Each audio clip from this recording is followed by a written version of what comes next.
Next up in our ACC preview is the Louisville Cardinals. And Dalton, the Jeff Brom era at Louisville could not have gotten off to a better start than it was last year. For the first time since joining the ACC in 2014, Louisville won 10 games in a season, and they played in their first ACC championship game. They kind of have similar expectations in 2024 thanks to a stellar offseason in the transfer portal, which we'll talk about in just a second. Also, they brought back two of their best defenders in Ashton, Gillotte and Quincy Riley to what should be a very, very strong defense once again. But really, Dawn, this team murdered the transfer portal this offseason.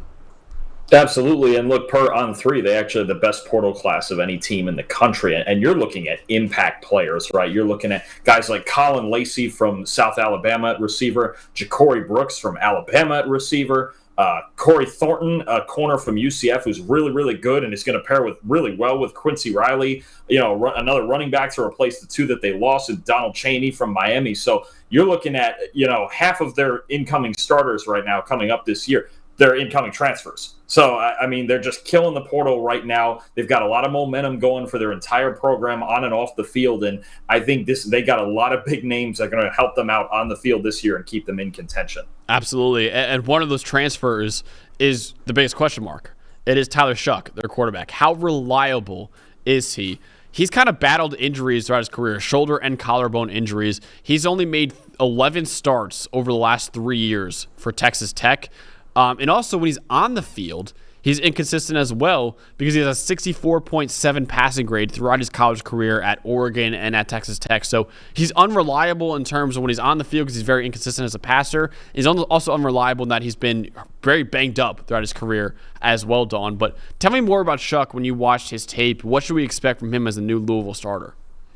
Yeah, I think as far as what he does right, when you watch him, look, he's got a very good arm and he can make a lot of really good throws, especially down the sideline, like go balls and back shoulders and things like that are kind of the specialty. And the running part, he is a good athlete. He just is a little reckless with his body. I mean, there's clearly plays where it's like, dude, you just can't take this many hits and this many hard hits, right? But he is a good athlete when he is healthy. The biggest thing is just his decision-making, whether it be running or passing when he's under pressure, right? A 34.4 passing grade under pressure over the last 4 years. So it's that thing where it's like you can't turn the ball over. And I think, too, he has an issue getting beyond his first read, right? Or I should even say, like, he locks onto his first read, he kind of telegraphs it, and then the big mistakes come, right? Like those pick six balls that come in the flat when you're telegraphing a throw outside, like – there's just times where he's got to move his eyes and kind of work through his process instead of trying to either telegraph or rush through or take off and run and be way more physical than he should be. So there's some decision-making issues in here. Now, he's got Jeff Brom, obviously, and I think Louisville came in last year with a quarterback that we kind of doubted in Jack Plummer, right, who didn't have the best career at Cal. So maybe he sees enough in Shough where he goes, okay, I can do the same thing with Plummer. I got to call a great game. I got to have a run game, and we obviously loaded up at receiver. There's talent here with Tyler Shough for sure, but there has to be better decision-making. Absolutely, and one of those talented receivers they brought in was Colin Lacey, coming in from South Alabama. No receiver in the country, Dawn, was more productive with the ball in their hands than Lacey this past year. He led the nation with 842 yards after the catch. That was over 100 more than the next closest receiver in college football. He also had 430 receiving yards after contact, which were also the most in college football, and he was fifth in the country with 28 forced missed tackles. So Louisville is really kind of hoping that this guy is actually pretty ironic, Dalton.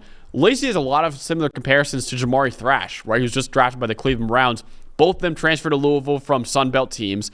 Both of them use their shiftiness and speed to separate and produce yak at a very, very high level.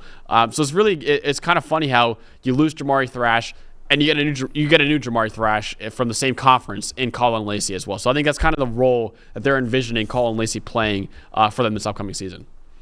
Oh, for sure, and he's going to be really good for them, and it's always great to have all these impact transfers. But I got to talk about a guy on defense that's been there the whole time, and that's a defensive end, man, Ashton Gillotte. He's a freak down there. He's one of the most balanced football players in the country, and at 6'3" and 270 pounds, he does not move normally for a guy that size. I believe he was a 98th or 99th percentile athlete. Talking about a guy who's really good in run defense 8th best run D grade in the country. A lot of pressures last year, 58 pressures, 10th most in the country. He's just a balanced player who's a really good athlete and a really versatile player, too, who lines up all over the place. He could be out wide. There's times where he's shaded over the center and anywhere in between. Gillotte is really a fun player to watch, and just watch how they use him and just watch the athleticism. And you watch him chase down some of these more mobile quarterbacks, and you would think he was 240 or 250, and he's out there at 270, 275 running guys down. Gillotte is going to be a really, really interesting name this year and beyond.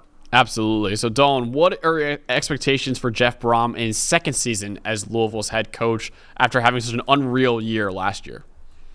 If he can do the same things that he did last year with Tyler Shuck that he did with Jack Plummer, the rest of this team is absolutely here to compete for an ACC title. And they did last year, right? Like they lost a tight game to Florida State. Florida State just proved they had an elite defense. I don't know where some committees didn't think so. But Louisville has enough talent, and they've added a boatload of talent in the portal to contend. If they were, for me, they would be in the top probably 4 of ACC contention because they have a really, really good defense. I don't think it was said enough late last year how good their defense was. Ashton, Gillotte, Quincy Riley, and just a whole crew of guys that play together well. It's just the quarterback thing, right?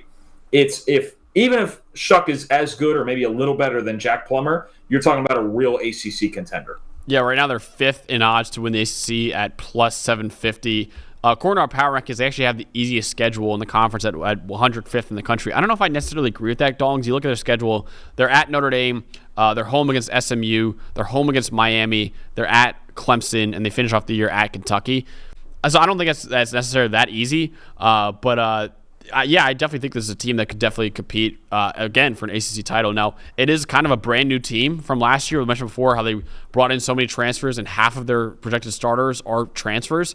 But I still think with a great coach in Jeff Brom, they could be an ACC contender if Tyler Shuck, cleans up his game a little bit and stays healthy, right? That's a big thing for Tyler Shuck as well. But that's what we got for our preview of the Louisville Cardinals heading into 2024.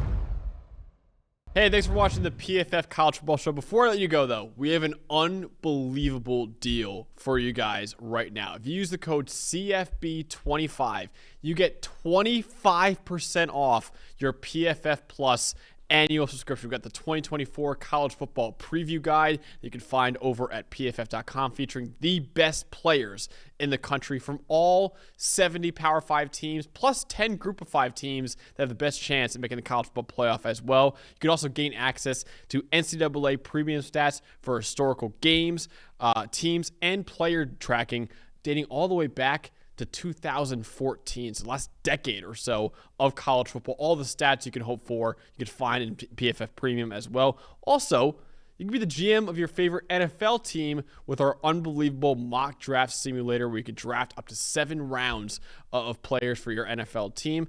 And if you want to dominate your fantasy league, you can do that as well using the best fantasy tools on the planet. All of that and more with your PFF Plus annual subscription, which you can find for 25% off right now with the code you can find in the description. Or if you want to go to subscribe.pff.com and use the code CFB25 at checkout. Again, you get 25% off your PFF Plus subscription. This won't last forever, so make sure you take advantage of it right now.